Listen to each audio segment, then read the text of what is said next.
All right, first and foremost, I want to thank you both for joining me today. I'm very, very excited to talk to you. First and foremost, I guess, can you just give a little background to how you guys came into Renee and Franco? So, Riley, start with you. Yeah, Renee is a survivor. She has been through a lot of trauma in her life that I think has led her to believe that relationships are transactional. She's a mother first and foremost, has a 5-year-old son. The father of her child is in prison. She's got a lot of layers, and as an actor, that's just the best kind of character you can play. How about you, Frankie? Well, Frankie, it's he's a fun character to play. He is a charismatic guy. He could be your best friend, but you don't want to cross this guy. He's ruthless. It's all about his drug ring and his family. Loyalty is first and foremost. And one of the things that I was amazing to work with this character, and it was a challenge for me, was the fact that I didn't want to play your typical villain. I didn't want to fall into the cliche of playing the ha ha ha, he's so bad. I wanted to give him somewhat of a humor, humanize him, moments of conflict and moments of uncertainty, and of course with the writing of Rebecca Cutter, which is amazing. I think I was able to give that. He's great. I had an amazing time. They say villains have the most fun. It's true.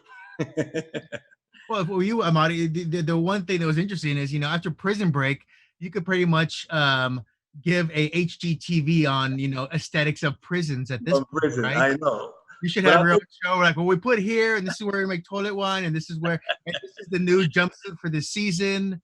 I mean, when you first read that, you're like, I'm going to be in prison again. All right, let's go. What was your first thought? Well, I'll tell you what, it's funny because the first thing that my team said, you want to go to prison again? I go, after seeing this, after reading this script, hell yes. Again, I was lucky to be in a show called Prison Break. It was groundbreaking, and it changed what TV is today. The writing was just brilliant. And here I am again in another show that is doing the same thing. It's groundbreaking, it's trailblazing. And how could I say no? This is what actors like me, like Riley, we look forward to. Flawed characters with layers, we can humanize. And listen, I mean, I guess also I have the face. I mean, I guess they like but you know what? I had an amazing time. And again, he's completely different than Fernando Sucre. Sucre was just the lovable guy that everybody wanted him to, here. Frankie is the guy you're gonna love to hate. But be careful. You might love to, hate him. You might love to hate him, but you might hate to love him too. Yeah.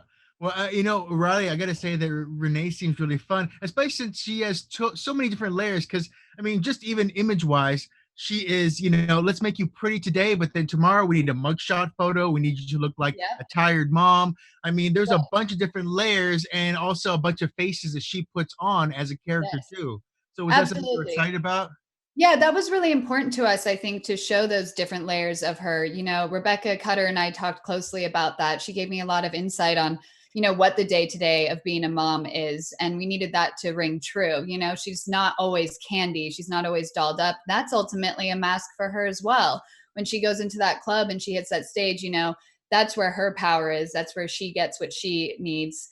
And, kind of manipulates her customers and that kind of thing, and then cut to her back at home, and she's a struggling, ultimately single mom because the father of her child's in prison, and she's trying to do whatever she can to give her son a better life.